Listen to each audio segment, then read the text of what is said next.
Basically, what you start off doing, and what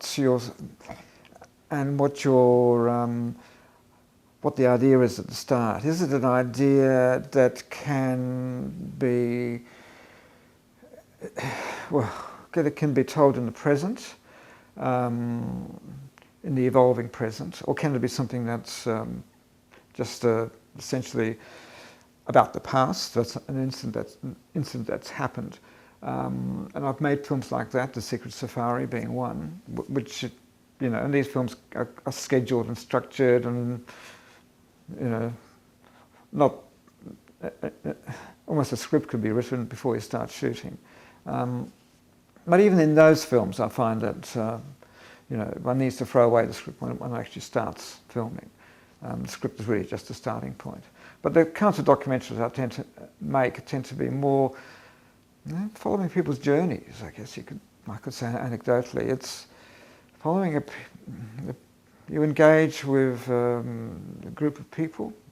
They're the ones that embody the idea, if you like. You follow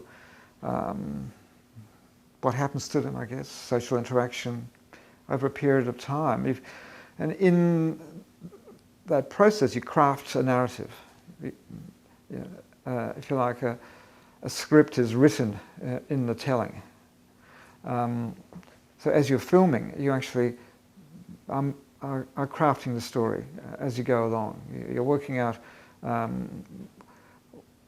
what elements are important to keep following, and what elements can be dropped.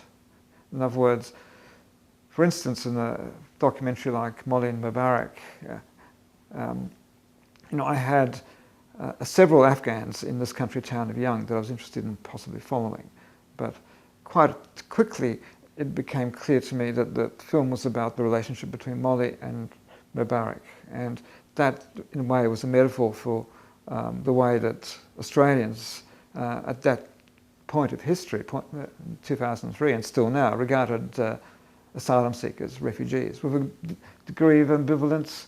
You know, how close can we go? You know, can we really incorporate these outsiders into our own community? Can they become part of us, and how quickly can this happen? So in a sense, that film was kind of reflecting those sort of wider, if you like, more important, you know, overriding issues. But at the same time, I was focusing in on the story, even though I was aware of the larger issues that were emanating from this small little story about these two people and the country town.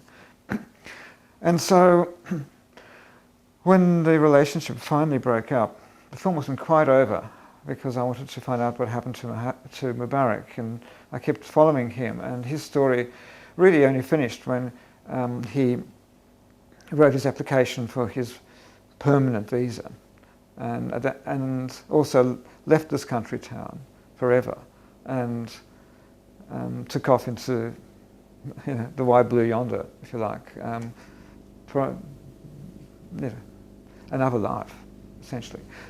So the whole, if you like, there was this, I guess, a satisfying ending to what was quite a, you know, an involved narrative that had a number of turning points. It was like a journey, and also it was a very transformative time for the characters. That particular relationship, I think, had a lot of personal impact. So there's always a sense of when to stop filming, basically when the story is told, when the story is finished, when the story arc comes to an end, in that classical, if you like, almost Hollywood storytelling tradition. You know, even though I don't like the three-act structure idea, sometimes it's a useful way of describing or looking at the kind of the different, you know, the ebb and flow of a film, you know, the rhythm of the film. So, yeah, the observational narrative is something that I've specialised in for years. It's something I feel comfortable with. I'd like to actually do something a little bit different, But I haven't done that for a little while. I'm not sure quite what the next film's going to be, although I've started yet another observational narrative, and this time a lot of it's going to be shot in Africa, and it's about 1/3 of the way through. But I'm also producing a lot of these sorts of films as well. One which is called The Sunny Boy, which is just about to be released, and that follows the life of a lead singer of a rock band, Jeremy Oxley. He has a mental illness, and the film looks at the last 12 months of his life as he's actually pulling out of the mental illness, in fact the schizophrenia, to not so much pulling out, but being able to actually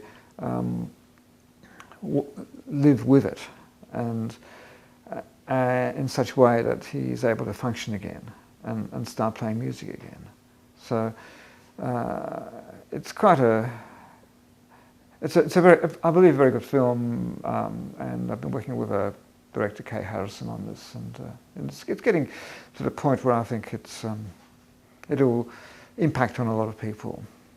You know, mental illness is an issue that our society hasn't really been able to properly grapple with, and this will contribute to the debate, I think, the film.